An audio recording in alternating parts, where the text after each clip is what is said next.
joining me right now from the School of Rock from MASNsports.com. He is Roch Kubatko. Roch, we talked about Suarez. Yesterday we saw Cole Irvin. The Orioles could be maybe about to face first world problems in that rotation. Yeah, remember when spring training, the big storyline was, does Jackson Holliday make the club? Yeah. Now it's what are they doing with the rotation? And that's a fun one, and I have no idea, but it's a biggie. We were refreshing today the game notes, right, waiting for them to come up so we could get the probables for this 4-game Yankee series, like all day. What are they going to do? It's Grayson Rodriguez, it's Dean Kramer, it's Corbin Burns, and it's TBA. And that could be Kyle Bradish because he's coming back from his rehab assignment early, supposed to be mid-May. But he's built up enough, 80-some pitches. Why waste the bullets down there? Get him back up here. So he could be that guy on Thursday, the little extra rest, or it could be Cole Irvin on regular rest. And you've been talking about this guy, 6 2/3 and 7 scoreless innings in his last 2 starts. 2/3 scoreless before that, if we're going to do the whole, I think it's 14 1/3 if you do the math. Albert Suarez, no runs allowed in 11 1/3. He pitches today. He would be a really good bulk reliever for the bullpen, which they really are missing. They don't have that guy, kind of the swingman bulk guy. And it would be leaving on a high note for sure if he has another great outing today. But that's really why Albert Suarez is here. You're plugging this spot, that you could go over here. I believe he's out of options. So, maybe he's the odd man out, but he's pitching so well. Like you said, the first world problems. John Means is pitching today in Norfolk. Then he's done with his assignment. Would they dare put him in the bullpen initially? Would they go with a kind of pseudo 6-man rotation, not the straight 6 guys in a row, but maybe it's, 6 guys in 5 spots. You pull one out, one jumps in, then you remove him. Maybe they do something like that. I don't know, but they've got to figure this out. Every other start, yeah. Okay. And they do have to figure it out. Speaking of which, a guy who was in the rotation, who's out altogether right now. What's going on with Tyler Wells? Yeah, at least he's not imminent, so that's a headache for another time. But, he's on the IL retroactive to April 13th. Happy birthday, Mom. That's her birthday. With right elbow inflammation, and he's not even throwing yet. He says he feels good. They're just taking their time, letting the inflammation go down, and then he'll start, flat ground. Then it's off a mound. Then it's facing live hitters. Maybe it's a brief rehab assignment.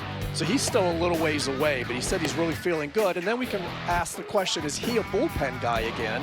Because we've seen how dominant he can be in that role. He obviously worked out all winter to build himself to be that 30-plus start guy in the rotation. That's what he wants to do. And he was their best starter the first half of last season before running out of gas after the break. But he may end up in the bullpen at least temporarily just because got to put him somewhere, but that's a little down the road. Yeah, that is. Now, I know baseball traditionalists don't like it.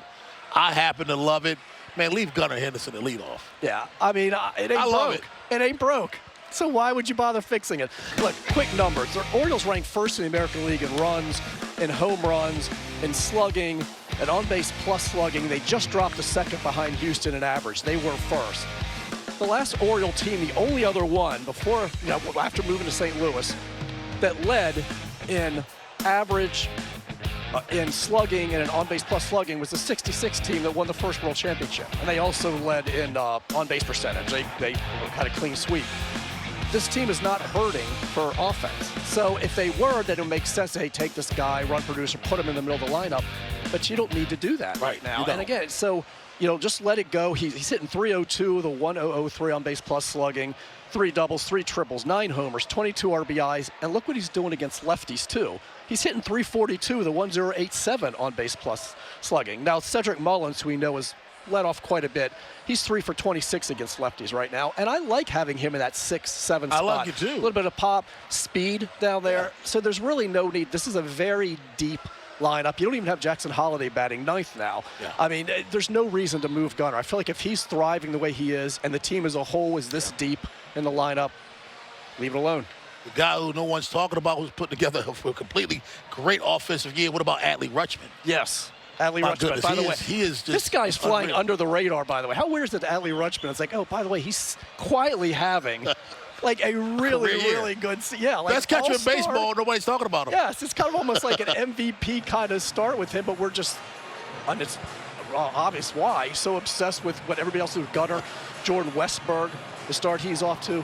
So you kind of forget, Adley, that was the guy. He was the man, So, he's also playing very, very well. And I like that they're giving him the rest with, you know, DHing him and getting James McCann in there a lot because it's such a grind. You want his bat in the lineup. Yeah, you do. But you don't want him having to catch every day and maybe wearing out. So anytime, especially when a lefty's on the mound, then let Adley be the DH because you're not losing anything behind the plate with James McCann. Someone said to me after this road swing, Gunnar Henderson could be the third straight player of the week. I said Adley was one hit away from batting 500 on a road trip. Roch Kubatko, you are the man. Thank you very much.